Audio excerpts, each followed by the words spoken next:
और इसी बीच एक बड़ी खबर आ रही है। यूपी में कोरोना का नया वेरिएंट मिला है। साउथ अफ्रीकन वेरिएंट के बारे में आपने सुना होगा, जिसने सबसे ज्यादा दहशत में डाला हुआ है कई मुल्कों को। अब इसकी एंट्री उत्तर प्रदेश में हो गई। आगरा की हम बात करेंगे। यहाँ पर नए वेरिएंट के 3 मरीज मिले हैं। आपको याद होगा जब कोरोना की शुरुआत हुई थी तो सबसे ज्यादा मरीज आगरा में ही मिले थे। अब इस नए वेरिएंट की शुरुआत भी आगरा में ही हुई। यहाँ पर 3 मरीज मिले। मथुरा में साउथ अफ्रीकन वेरिएंट का 1 मरीज मिलता है, यानी कि मथुरा में एंट्री हो गई है। यूपी में कोविड के साउथ अफ्रीकन वेरिएंट की हम बात कर रहे हैं, जिसकी एंट्री हो चुकी है। आगरा में 3 और मथुरा में 1 मरीज में पुष्टि हुई है। स्वास्थ्य विभाग इसको लेकर हड़कंप में है। तो आप देखते हैं, मथुरा की बात करें हम या फिर हम बात करें आगरा की, स्पेशली टूरिस्ट प्लेस है। यहाँ पे दूर दूर से अलग अलग मुल्कों के लोग आते हैं और ये माना जा रहा है कि शायद उनके जरिए ही यहाँ पर ये फैला है। 3 मरीज आगरा में मिलते हैं, 1 मथुरा में। मथुरा में आपने देखा होली की धूम है तो ज्यादा विभाग डरा हुआ है।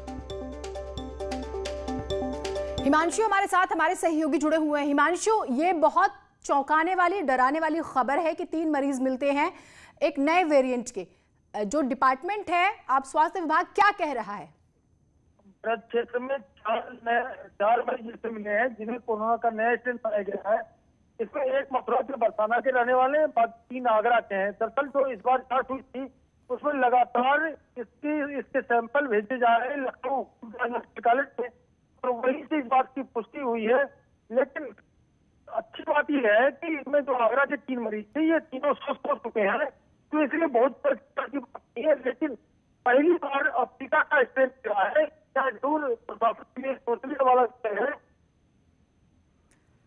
आवाज थोड़ी सी स्पष्ट नहीं हो पा रही है। शुक्रिया आप हमारे साथ जुड़े। लेकिन ये जो है, अब विभाग इस इंफॉर्मेशन के बाद अलर्ट मोड पर आ गया है और अब ये माना जा रहा है कि शायद टेस्टिंग सैंपलिंग भी बढ़ा दी जाएगी।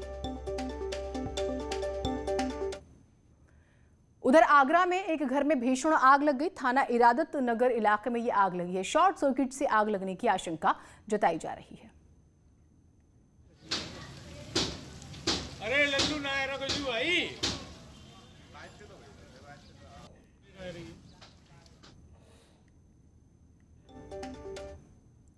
परंपरागत खेती से तौबा कर बुंदेलखंड के किसानों ने आय बढ़ाने वाली खेती अपना ली है।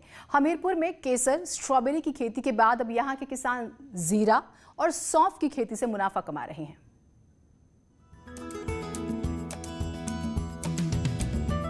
खेतों में लहलाती ये फसलें किसानों के लिए वरदान साबित होने वाली हैं, क्योंकि बुंदेलखंड के किसान अपनी आय दोगुनी करने के लिए खुद जागरूक हो गए हैं। गेहूं, चना, मटर, अरहर और मसूर की परंपरागत खेती छोड़कर किसान अब सौंफ और जीरा की खेती से भाग्य बदल रहे हैं। ये हैं प्रगतिशील किसान लाला सिंह।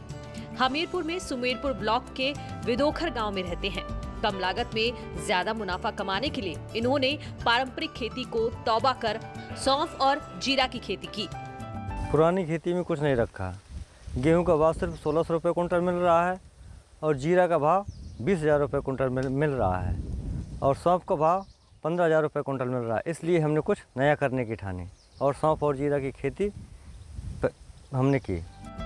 लाला सिंह का कहना है कि पुरानी खेती से लागत भी नहीं निकल पाती है, इसीलिए उन्होंने कुछ अलग करने की ठानी और इस बार अपने खेत में सौंफ और जीरा की बुवाई कर दी। लाला सिंह का मानना है कि इस खेती में ज्यादा मेहनत भी नहीं है। कुछ एक्स्ट्रा करना पड़ा कि सामान ढंग से हो गई? नहीं, सामान ढंग से हो गए।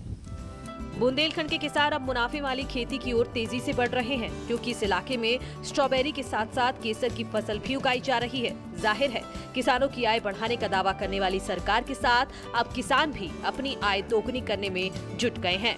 हमीरपुर से न्यूज़ 18 के लिए उमा शंकर की रिपोर्ट।